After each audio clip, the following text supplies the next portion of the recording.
Abakristaayo Omulabirizi bw'e Mukono okuli disitulikiti y'e Mukono, Kayunga, Boyikwe ne Buvuma beeyiye mu bungi ku kanisa St. Philip's and Andrews Cathedral esangwa mu kibuga Mukono okusobola Omulabirizi w'e Mukono Bishop James Williams Ssebaggala agenda okumula obuweereza sabbiiti ejja oluvannyuma myaka 12 nga ye Mulabirizi w'e Mukono.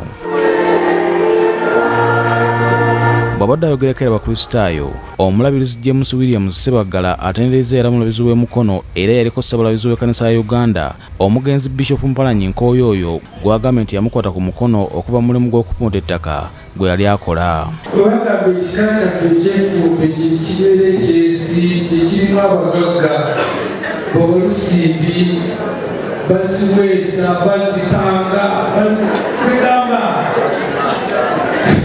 kakava ekika ekyo kinegedde kikuwamu inspiration. So njagala kwebaza n'ekika kyange ekyo ekyefumbe. Mu ngeri ey'enjawulo Omulabirizi Ssebaggala yeebazizza Obwakabaka bwa Buganda n'ekika kye eky'effumbe olw'okumuyamba ennyo mu ntambuza y'emirimu gye n'okusingira ddala okubunyisa enjiri n'enkulaakulana n'amasaza ga Kabaka okuli Kyaggwe, Bugerere ne Buvuma. Katikkiro n'abantu abalala bangi betubadde nabo ewa Ssaabasajja Kabaka ne Mugavumenti ya wakati ne Ssaabasajja Kabaka wa Buganda Ronald Muwina Mutebi bannange yatukola bulungi wabula yatuyitako ne famire okugenda netulako naye netumala kumpisa wakasatu n'aba tuli naye. Mama Ruth Nkooyooyo naye yeebazizza Omulabirizi James Williams Ssebaggala olw'obuweereza obulungi n'obulabizi bw'e Mukono mu bbanga lya myaka 12 gy'abukulemberedde. Njagala okubeebaza ennyo kubanga twakolagana nabo bulungi nga batumika nga baagala okukola naye byonna bye twakolanga nze nga simanyi nkozesa bishopu.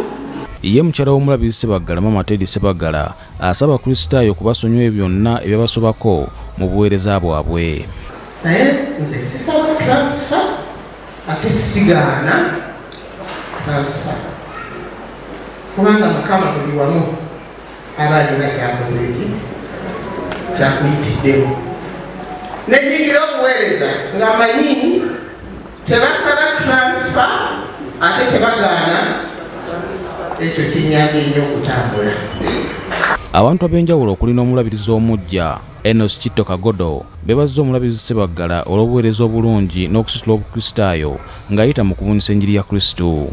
Era okusaba kwange njagala nnyo Mukama atuwe ekisa tutwale emirimu gye mu maaso ekitandikiddwa tulyoke tutandike ne ku byaffe ebirala ebinajja mu maaso gaffe obulabizi bwaffe busigale nga buli ku ntikko nga bugenda mu maaso abadde kyakulabirako kinene nnyo. Yajja eddwaliro lyaffe eriri ku ddaala lya Health Center kati waviiriddeko nga lituuse ku ddaala lya hospital. Abakristaayo bamugulidde emmotoka kapyata ng'ekirabo ky'okumwebaza olw'emirimu gy'akoze ng'ebalirirwamu obukadde 2 era omukwasiddwa Omulabirizi w'e Mukono omuggya Enos Kitto Kagodo. Mu linnya lya Kitaffe n'Omwana n'Omwoyo Omutukuvu. Amiina. Omukolo guno gwetabiddwako omutaka w'ekika ky'effumbe wa Lusimbi, Ssaabaganzi Emmanuel Ssekitooleko n'abantu abalala bangi. Omulabirizi omuggya Enos Kitto Kagodo agenda kutuuzibwa mu ntebe y'obulabizi bw'e Mukono ku Sande ejjanga ennaku z'omwezi 26 omwezi guno. Paul Siano Mukiibi ne Ronald Kalumba, BBS Terefayina, Ageesigika.